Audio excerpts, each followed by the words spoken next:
Ladies and gentlemen, Sandy Gallagher and Bob Proctor.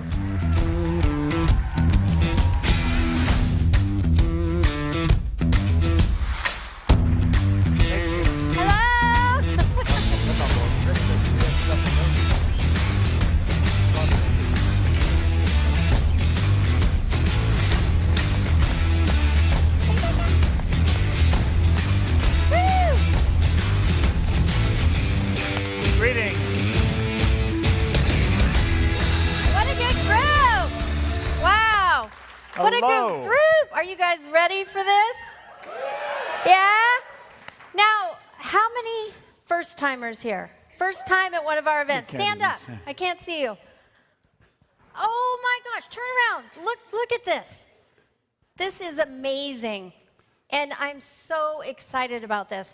I'm also wondering how many streamers this is the first time. This is the camera that talks to the streamers.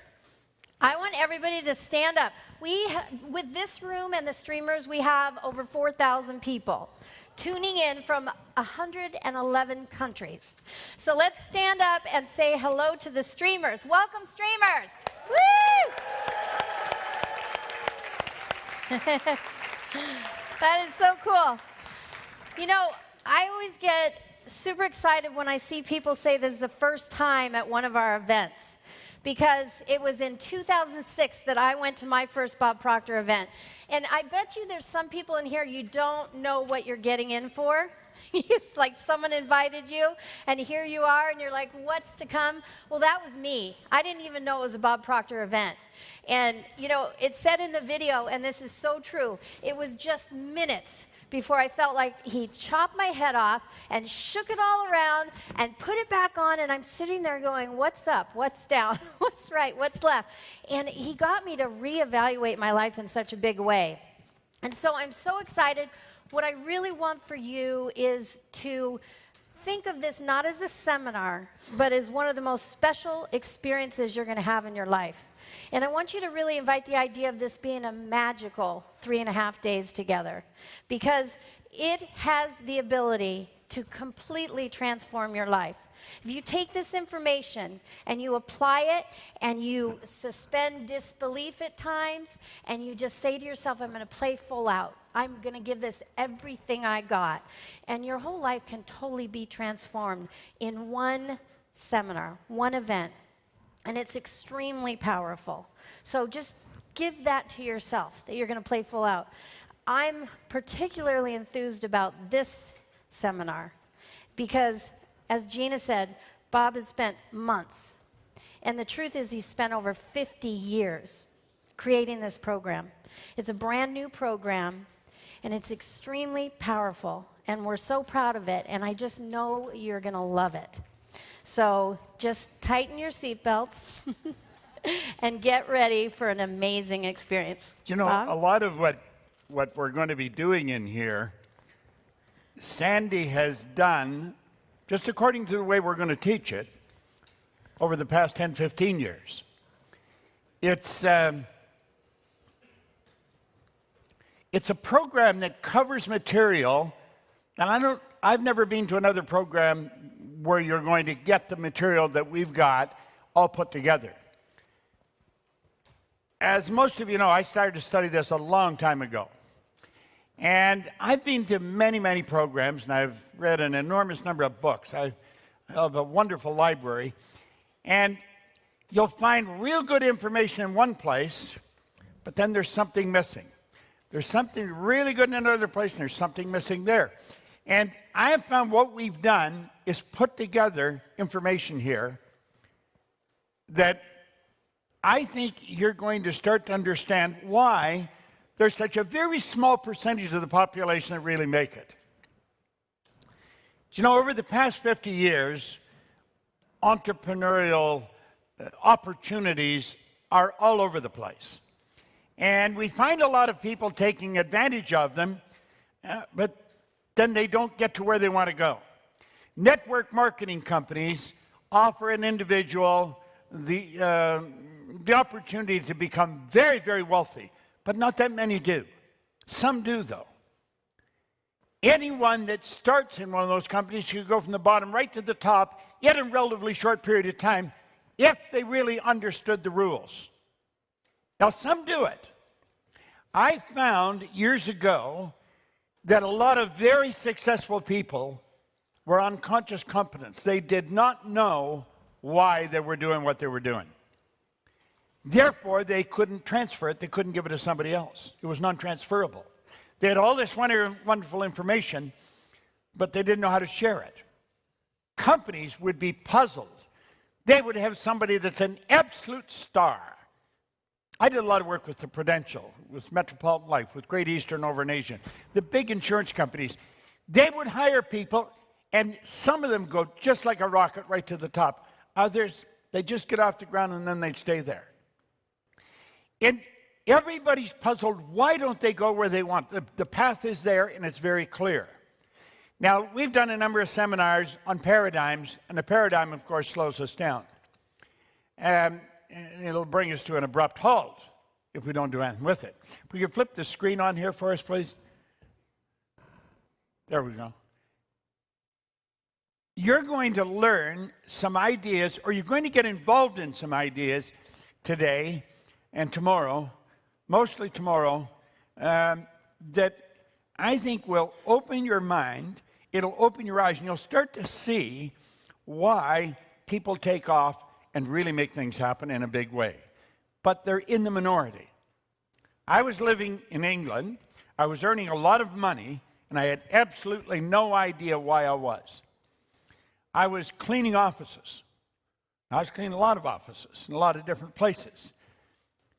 But I couldn't tell you why I was doing well. I thought I was in the cleaning business. I wasn't in the cleaning business at all. I was in this business. I was helping cleaners set goals, figure out how to get a better car, bigger, nicer home.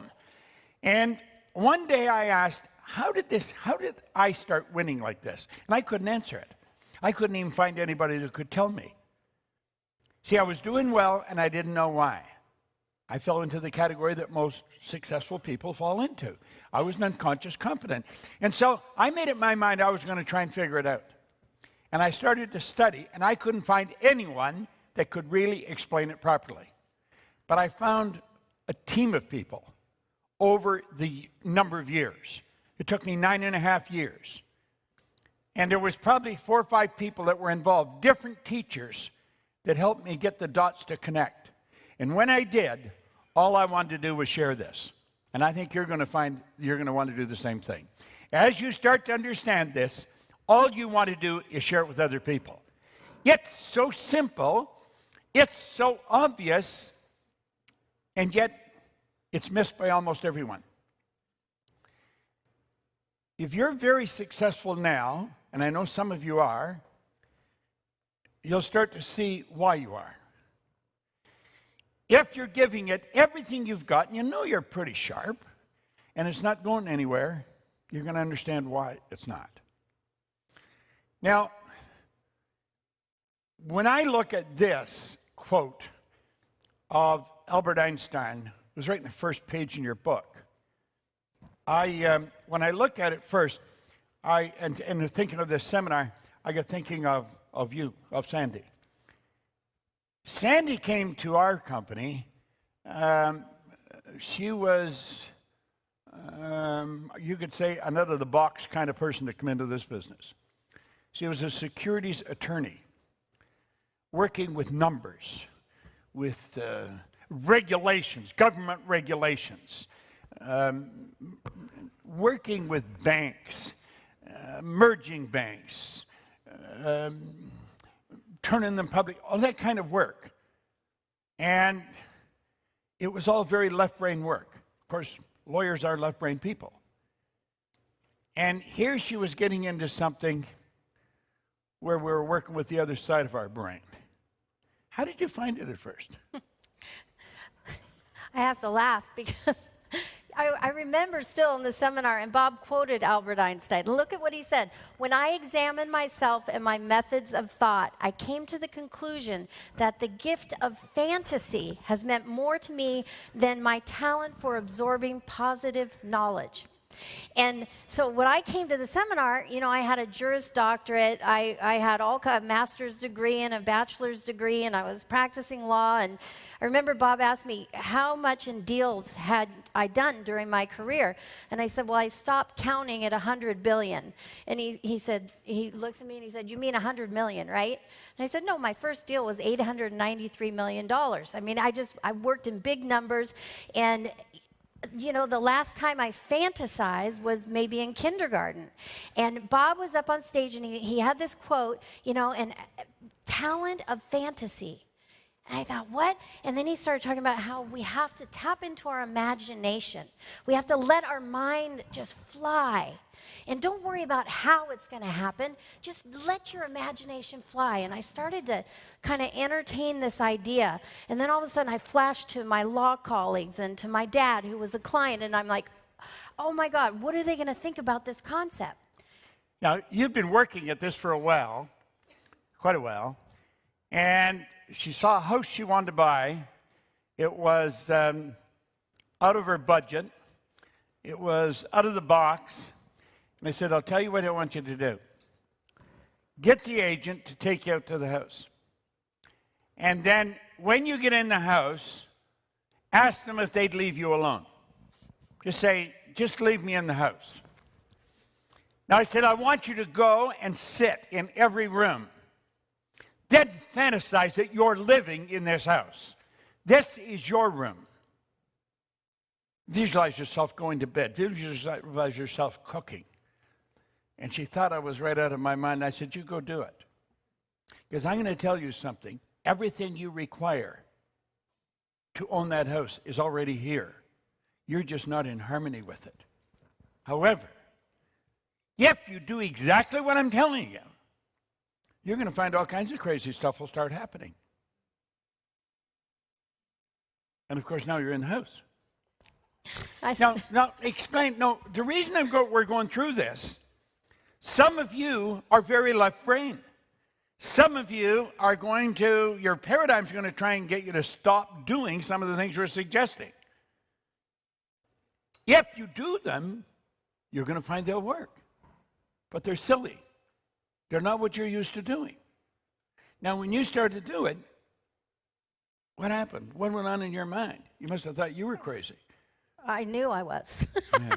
No, everything started to change, but I remember, and I want you to think about this. Bob says the house was out of my budget. Well, I never work with budgets. I don't even like budgets, but it was way beyond what I thought was reasonable. In my mind, I mean, it was like at least a 0 to beyond reason. But it was a beautiful home, and, I never seriously entertained the idea of buying it once I figured out how much it cost, because I never even look at prices anymore. How many of you go to the store and you look at the price to see if you're going to like the shirt? You look at the price. If it's in the price range, you're going to look at it. Well, I would do that with houses. I'd look within a certain range, and that's all I'd look at. And then I started to just expand and not look at the price at all. And I Googled. I was going to visit Cynthia Kersey on Whidbey Island, and I Googled luxury waterfront homes, Whidbey Island. And this listing popped up at me, and I just fell in love with it. And so, I tell Bob about it. He tells me, go make an appointment, go see the house. So I did, and I saw it, and then I called him, and he said, well, what'd you think? And I said, oh my God, I loved it. It was like it was built for me. And so he says, well, now you need to go back and look at it. And that's when he told me, go live in each of the rooms. And now I had been experimenting with the fantasy and the imagination, and I had had some really good successes, but this was like really stretching me. And so I did it anyway, because he kept saying, do you believe what we teach? And he's like, you've got to do this. So I go there, and I go into each room. Well, first off, the realtors are following me around, trying to sell the house. And so I'm like, okay, fine. And I still remember standing in the kitchen, and I turn and I look at him, and I said, would you mind just leaving me with the house? Just leave me to be with the house. And they're looking at me like, okay, lady. And so I went, and in each room, like I went in the bedroom, and I want you to think about this, how silly this would seem to do, but it's so powerful. I went in the bedroom, and I sat in the chair, and I looked out at the water. I imagined the fireplace going, and having a book in my hand and reading, and what that would feel like. And then I went and I looked in the bathroom, and I imagined taking a jacuzzi tub, looking out at the water. And then I went and used the restroom, just pretending like experience. What am I doing? I'm using my fantasy, my talent of fantasy, to feel that this is a real experience. And then I go into the great room in the kitchen, and I imagine my family there, and we're having Christmas dinner, and I can hear the conversations we're having. And the more I start doing this, the more vivid it becomes, and the more I really start to feel it. And it became so real. And so I saw the whole house, and then called Bob up. Well, what'd you think? And I said, oh my God, I loved it. I could really imagine living there. And he's like, okay, now here's what you have to do. Now keep in mind, I didn't have an offer down on this house at all, no contract. And he says, now you need to create an invitation